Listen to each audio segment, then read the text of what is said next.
It was a chilly November evening when I hosted a family dinner at our home in Raleigh, North Carolina.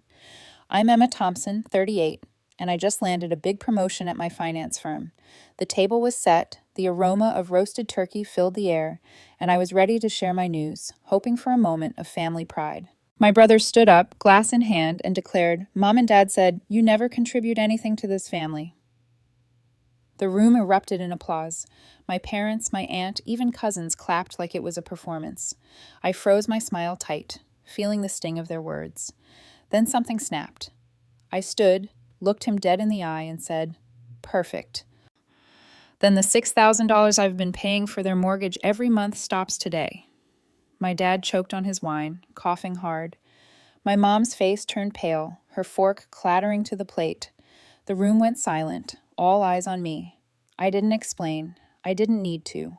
The truth was out, and the air felt electric. What happened next flipped my family upside down, and I'm still reeling from it. Want to know how it all unraveled? Stick around, because this is just the start. Before we dive deeper, hit that subscribe button and drop a comment below. Have you ever been blindsided by family like this? I'd love to hear your stories. Weeks before that dinner, I was elbow deep in planning, hoping for a night to remember. I'd spent days scouring grocery stores in Raleigh, picking out the freshest turkey, sweet potatoes, and cranberries for a proper family feast. My husband helped me lug bags from the car, teasing me about buying enough to feed an army. I wanted everything. Perfect. Candles on the table, a playlist of soft jazz, and a new tablecloth to make our dining room feel special. I sent out invites to my parents, my brother, my aunt, and a few cousins, picturing their smiles when I shared my big news. At 38, I'd just been promoted to senior manager at my finance firm, a title I'd worked years to earn. The thought of my family raising their glasses to toast my success made my chest swell with pride. I couldn't stop thinking about what this moment could mean. Growing up, I'd always been the one pushing harder, staying up late to study while my brother slacked off. I remembered nights in my cramped apartment, poring over financial textbooks, chasing certifications to climb the corporate ladder. My husband stayed by my side, brewing coffee at midnight, cheering me on through every exam. Those sacrifices paid off. My new office had a view of downtown Raleigh, and my paycheck could finally ease some family burdens. I wanted to do more for my parents, maybe help them fix their creaky porch or cover unexpected bills. If they saw how far I'd come, maybe they'd finally say they were proud. The day of the dinner arrived, and I was buzzing with excitement. I spent the morning chopping vegetables, my son helping with the stuffing while my husband set up chairs. I imagined my dad clapping me on the back, my mom beaming, even my brother nodding with respect. But as guests trickled in, something felt off. My brother arrived late, barely saying hello, his eyes fixed on his phone. My parents shuffled in, their faces tight, offering quick hugs before sitting silently at the table. My aunt chatted about the weather, but her smile seemed forced. The jazz played softly. The turkey smelled divine, yet the air carried a chill I couldn't place. My son caught my eye, raising an eyebrow as if he sensed it too. I brushed it off, telling myself it was just nerves.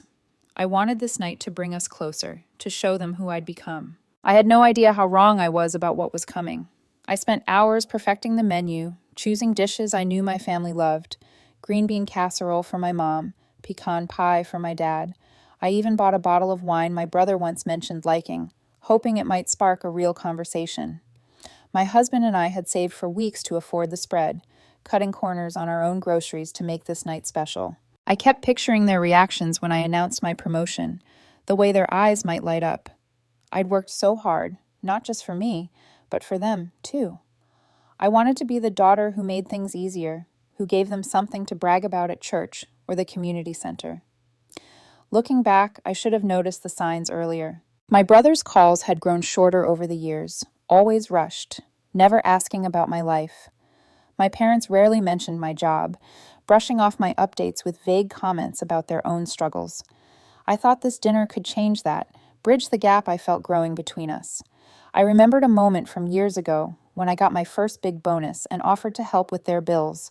They'd thanked me, but it was quick, almost dismissive, like it was expected. I pushed the memory aside, focusing on the present. The table was set. The candles flickered, and I took a deep breath, ready to share my news. My son squeezed my hand under the table, his quiet support grounding me. I was ready for a night that would make us feel like a family again. As the pumpkin pie hit the table, the room felt heavier than I expected. The dining room in our Raleigh home glowed under soft chandelier light, the table laden with roasted turkey, mashed potatoes, and green bean casserole. The spread was a feast, every dish steaming and fragrant, but the faces around me didn't match the warmth. My brother Matthew sat across from me, his jaw tight, barely touching his plate. My dad Ralph fiddled with his wine glass, avoiding my gaze. My mom Pamela picked at her food, her lips pressed thin. My Aunt Ellen made small talk about the weather, but her voice was strained. Only my husband Robert and my son Benjamin seemed at ease, Robert offering me a reassuring smile while Benjamin piled stuffing onto his plate. The jazz playlist I'd chosen played faintly, but it couldn't mask the tension creeping into the air. I took a deep breath, ready to share my promotion. I'd worked years for this, and I wanted them to know. Before I could speak, Matthew pushed his chair back and stood, his glass raised like he was about to give a toast. His eyes locked on mine, cold and sharp. Mom and Dad said, "You never contribute anything to this family," he declared, his voice cutting through the room. The words hit like a slap.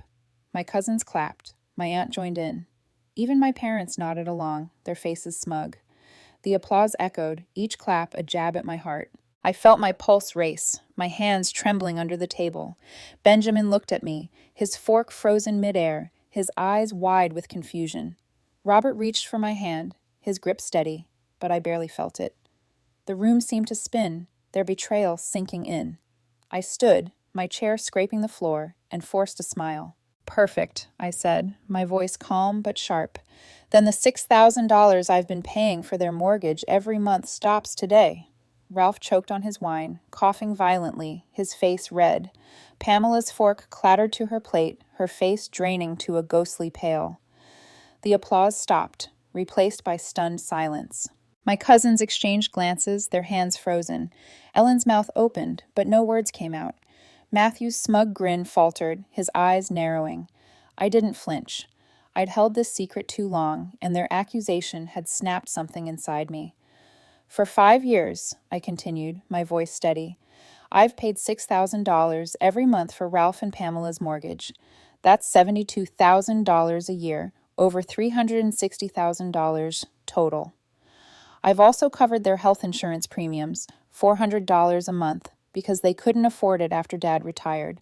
And let's not forget the $2,000 for their roof repair last spring or the plumbing fix the year before that." I looked at Ralph, who was still coughing, his napkin pressed to his mouth. Pamela stared at her plate, her hands shaking. Matthew sat down hard, his face a mix of shock and defiance. The room was so quiet I could hear the faint hum of the refrigerator from the kitchen. "This stops now," I said, my eyes sweeping the table. "No more payments, no more covering for anyone.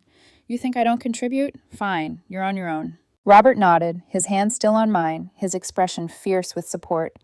Benjamin watched me, his eyes bright with something like pride. Ellen stammered, "Emma, maybe we can talk this out," her voice weak, her hands twisting her napkin. I shook my head. "There's nothing to talk about," I said. "You made your stance clear." Matthew leaned forward, his voice low. "You're really going to do this? Over one comment?" I met his gaze, unflinching. "It's not one comment. It's years of being invisible to you all." The rest of the meal passed in near silence. Pamela pushed her food around, not eating. Ralph sipped his wine, his cough subsiding, but his face still flushed. My cousins avoided my eyes, their earlier enthusiasm gone. Ellen tried to change the subject, mentioning a neighbor's new car, but no one responded.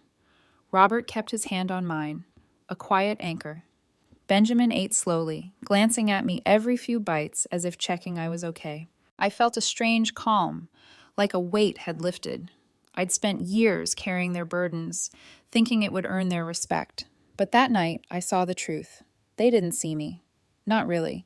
And I was done trying to prove myself to them. 3 days after the dinner, my phone buzzed with Pamela's voicemail. I was in my home office, sorting through emails, when the notification popped up. Her voice came through shaky but sharp, pleading for me to call her back. "Emma, you're being too harsh," she said, her tone a mix of guilt and accusation. "We need to talk about the house payments. You can't just pull the rug out from under us like this. I listened, my jaw tight, as she went on about how tough things had been since Ralph retired. She didn't mention the years I'd covered their bills, not a word of thanks, just a demand to keep the money flowing. I deleted the message without replying, my fingers hovering over the phone. I'd spent too long carrying their weight, and her words only hardened my resolve. That afternoon, I logged into my bank account and canceled the automatic payments for Ralph and Pamela's mortgage. It was a simple click, $6,000 a month gone. I also stopped the $400 health insurance transfers I'd been making for them. The screen confirmed the changes, and I felt a strange mix of relief and dread. For 5 years, I'd kept their lives afloat, thinking it was my duty as their daughter. Now I was done. Robert walked in, saw the screen, and nodded. "You did the right thing," he said, his voice firm. "Benjamin was at school, but I knew he'd understand. My family, my real family, was here in this house, not begging for handouts while judging me." By evening, my phone lit up again, this time with texts from cousins I hadn't spoken to in months. "Heard you're abandoning your parents," one read. Another said, "How could you be so selfish?" My stomach churned as I realized Ralph and Pamela had started a whisper campaign. They'd called my uncle, Charlotte, my aunt's bridge club, even our old neighbors, spinning a tale that I'd turned my back on family. They painted me as cold, ungrateful, a daughter who'd rather let her parents lose their home than lift a finger. Not one mentioned the hundreds of thousands I'd paid to keep that home theirs. I scrolled through the messages, each one a fresh cut, but I didn't respond. I wouldn't play their game. Then came Matthew's text late that night. "You're destroying this family," it read. "Mom and Dad are freaking out because of you. Fix this, Emma." I stared at the words, my heart pounding. He'd stood there at the dinner, leading the charge against me, and now he had the nerve to blame me for their panic. I wanted to fire back, to list every dollar I'd spent, every sacrifice I'd made, but I stopped myself. Replying would only drag me into their chaos.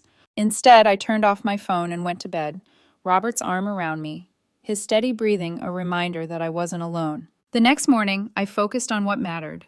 I drove Benjamin to school, laughing as he told me about his history project. Robert and I planned a weekend hike, something we hadn't done in months. I pushed the family drama to the back of my mind, determined not to let it consume me. But the rumors kept coming. A coworker whose sister knew my aunt asked if I was okay, saying she'd heard I'd cut off my parents. I forced a smile, said it was complicated, and changed the subject. Ralph and Pamela's story was spreading like wildfire, each version more distorted than the last. They'd told relatives I was hoarding my wealth, that I'd always been distant, that I cared more about my career than family. It stung, but I refused to engage. I kept my routine steady, anchoring myself in the life I'd built. Benjamin came home with a good grade on a math test, and we celebrated with pizza. Robert and I stayed up late talking about our next steps, maybe even a vacation. But Pamela's voicemail lingered in my mind, her voice echoing with entitlement. I checked my bank account again, confirming the payments were stopped. The finality of it felt right, but heavy. I'd carried their burdens for so long it was strange to let go. Yet every time I thought of calling back, I remembered their silence at the dinner, their nods when Matthew accused me. They'd made their choice, and I'd made mine. A week later, Matthew walked into Robert's office without warning. Robert was at his desk at his small accounting firm in downtown Raleigh, papers scattered around him. Matthew didn't knock, just strode in, his face set with a mix of anger and desperation. "You need to talk to Emma," he said, leaning over the desk, his voice low but intense. "She's tearing this family apart by cutting off Mom and Dad. It's not right, Robert. You know it." Robert leaned back, his expression calm but firm. He'd seen this coming, especially after the texts and rumors swirling around. Matthew went on, painting me as the villain, saying I'd left our parents in a financial mess without a second thought. He didn't mention the years I'd paid their bills, just focused on how my decision was ruining everything. Robert didn't waver. "Emma's done more than enough," he said, his tone steady. "You don't get to walk in here and demand she fix your mess. You need to leave, Matthew." Matthew's face reddened, his hands clenching into fists. He opened his mouth as if to argue, but Robert stood, pointing to the door. "Now," he said, his voice leaving no room for debate. Matthew hesitated, then turned and stormed out, slamming the door behind him. Robert called me right after, recounting every word. I listened, my stomach twisting. Matthew's nerve to go behind my back, to try pulling Robert against me, felt like another betrayal piling onto the hurt from that dinner. That evening, my phone rang again. It was Ellen, my aunt. Her voice was hesitant but urgent. "Emma, I need to tell you something," she said, pausing as if weighing her words. "Matthew knew about the money you were giving Ralph and Pamela. He's known for years." I froze, gripping the phone tighter. Ellen went on, explaining how Matthew had bragged to her last year about not having to help our parents because I was covering everything. "He said it was easier that way," she added, her tone heavy with guilt. "He didn't want to pitch in, so he kept quiet. Let you carry the load." I felt a wave of shock, then anger burning hot in my chest. Matthew hadn't just accused me at the dinner. He'd hidden the truth to dodge responsibility, letting me bear the burden alone while he played the dutiful son. I thanked Ellen, my voice tight, and hung up. The revelation hit hard. I'd spent years thinking I was helping my family, believing Matthew was just clueless, not calculating. Knowing he'd deliberately stayed silent, letting me drain my savings while he contributed nothing, made my blood boil. It wasn't just about the money. It was the lie. The pretense that I was the one failing them. I sat on the couch, staring at the wall, my mind racing. Robert came over, sitting beside me, his hand on my shoulder. "You don't owe him anything," he said softly. "Not after this." I nodded, the weight of Ellen's words settling in. That was it. I was done with Matthew. No more calls, no more texts, no more chances. Later that night, Benjamin knocked on my bedroom door. He stood there, his lanky frame filling the doorway, his eyes searching mine. "Mom, are you okay?" he asked, his voice quiet but concerned. He'd overheard me talking to Robert, caught the edge in my tone. I forced a smile, patting the bed for him to sit. "I'm fine, Ben," I said, ruffling his hair like I did when he was younger. "Just figuring out who really matters in this family." He frowned, not fully understanding, but sensing the hurt. I told him a simplified version, that some people take more than they give, and sometimes you have to let them go. He nodded, leaning against me, and for a moment I felt grounded. Benjamin's quiet support, Robert's unwavering loyalty, these were my family now, not the ones who'd turned their backs. I blocked Matthew's number that night. It was a small act, but it felt final, like closing a door I'd left open too long. I didn't need his apologies or excuses.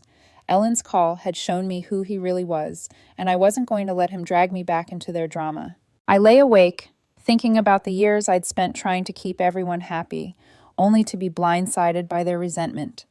But with Robert and Benjamin by my side, I felt a clarity I hadn't had before. Matthew could keep his secrets, his accusations, his guilt trips. I was moving forward, and he wasn't coming with me. 2 days later, my phone lit up with Pamela's text. I was in the kitchen, chopping vegetables for dinner, when the message popped up. "Emma, I'm sorry if we upset you," it read, the words dripping with insincerity. "But you need to reconsider stopping the payments. We're struggling. Please call me." No acknowledgement of the years I'd paid their mortgage. No gratitude. Just another plea for money. I stared at the screen, my knife still in hand, feeling a familiar anger bubble up. Pamela's words weren't an apology. They were a demand dressed up as regret.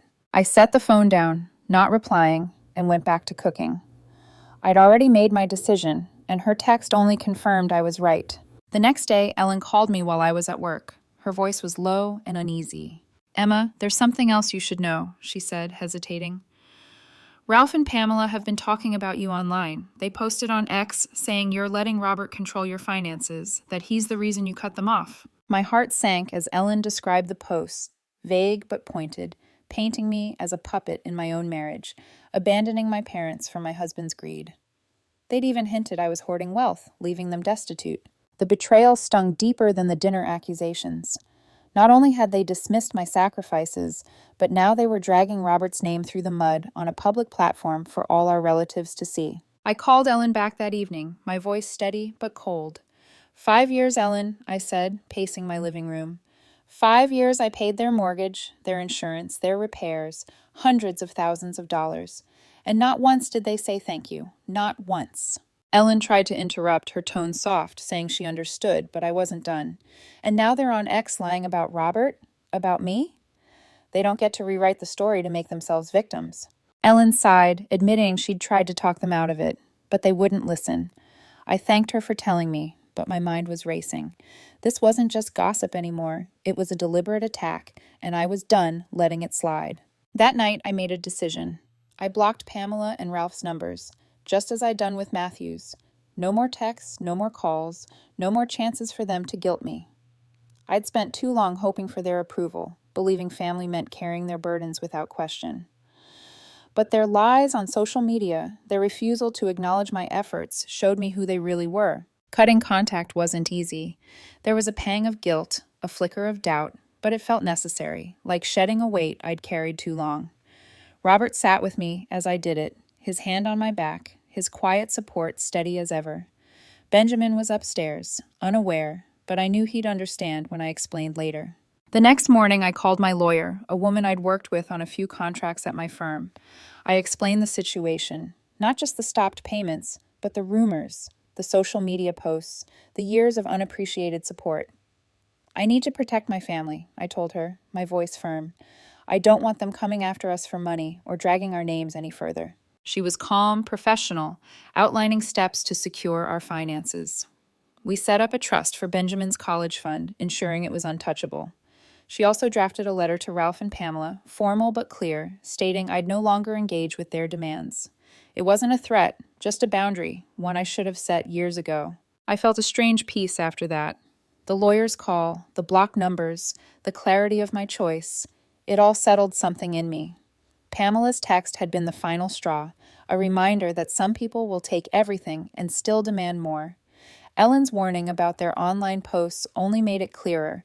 I didn't need their approval or their presence in my life. My family was Robert, Benjamin, and the home we'd built together. I looked at the photos on our fridge, Benjamin's school play, me on a hiking trail, and knew I'd made the right call. They could keep their stories, their posts, their blame. I was free. A month later, the silence from my family was louder than ever. Through a distant cousin, I heard that Ralph and Pamela had lost their house. The bank foreclosed when they couldn't keep up with the mortgage payments I'd once covered. They'd packed up their belongings and moved to a small apartment across town, a place they could barely afford on Ralph's pension. I didn't feel triumph, just a quiet ache. I'd spent years keeping that house theirs, pouring my savings into their stability, only for them to throw it back in my face. The news settled like a stone in my chest, heavy but final. A reminder that my choice to walk away had been right. Matthew, I later learned, had taken a job at a retail store, scanning items at a checkout counter somewhere in Raleigh. He hadn't reached out since storming out of Robert's office, and I hadn't expected him to. The cousin who mentioned it said he seemed worn down, juggling long shifts to make ends meet. Part of me wondered if he'd ever reflect on his role in our family's fracture, but I didn't dwell on it. Matthew had made his choices, hiding what he knew about my support, accusing me to save face, and I'd made mine. His silence was his own burden now, not mine. I'd blocked his number, and I had no plans to unblock it. At home, life with Robert and Benjamin felt like a new chapter. We'd grown closer, carving out time for small moments that mattered. We spent weekends cooking together, Benjamin mastering his pancake flips, while Robert and I laughed over his messy attempts. One evening, Benjamin asked about the family, his voice careful. "Why don't we see Grandpa and Grandma anymore?" he said, stirring hot chocolate at the kitchen counter. I took a breath, choosing my words.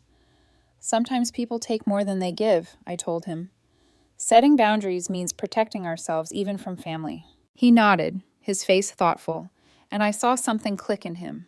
A lesson about self-respect I wished I'd learned sooner. Benjamin was growing up, and I wanted him to know his worth didn't depend on others' approval. I found an old box of receipts in my office, buried under files from years ago.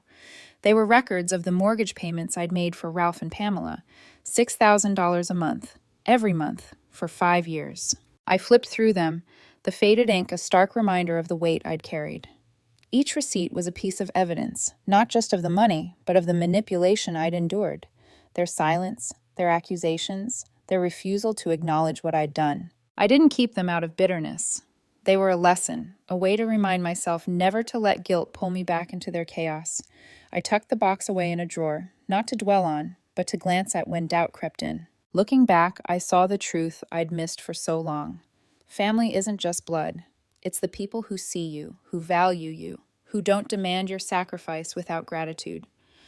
Ralph, Pamela, and Matthew had taken my support for granted, twisting it into a story where I was the villain. But setting boundaries wasn't about punishment. It was about protecting myself from their ingratitude and manipulation. I'd spent years trying to prove my worth to them, only to realize they'd never see it. Robert and Benjamin were my family now, and their love was enough. I'd learned to say no, to walk away, and to build a life where I wasn't defined by others' expectations.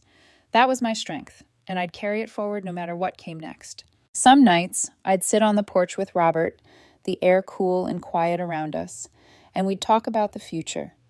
Not the past, not the chaos, but the life we were building. Vacations we wanted to take, colleges Benjamin might apply to, the business Robert hoped to expand, my own dreams of climbing higher at the firm. It felt liberating, focusing on us, not them. The fallout from cutting ties with my family never fully disappeared. Their absence was like a scar, sometimes tender, sometimes just a faded mark of what once was. Old friends or distant relatives would occasionally ask about them, and I'd keep my answers short. "We don't really talk anymore," I'd say, leaving it at that. The story they'd spun about me probably still lived on in whispers at church groups and community gatherings, but I stopped caring. Let them talk. Let them paint me however they wanted. I knew the truth, and so did Robert and Benjamin. That was enough. On Benjamin's 15th birthday, I watched him blow out candles surrounded by friends, his laughter filling the room. I caught Robert's eye across the table, and he smiled, a quiet understanding passing between us. This joy, this love, this peace was what family was supposed to feel like. I realized then that walking away hadn't left me empty. It had left me free. Free to pour into the people who poured back. Free to build a legacy of strength, love, and boundaries that Benjamin could carry into his own future. The past was still there, the pain still real, but it no longer defined me. What defined me now was the choice to protect my peace, to honor my sacrifices, and to never again let myself be invisible in my own family. I closed the chapter on Ralph, Pamela, and Matthew, not with anger, but with clarity. They'd chosen their path, and I'd chosen mine. And for the first time in years, I felt whole.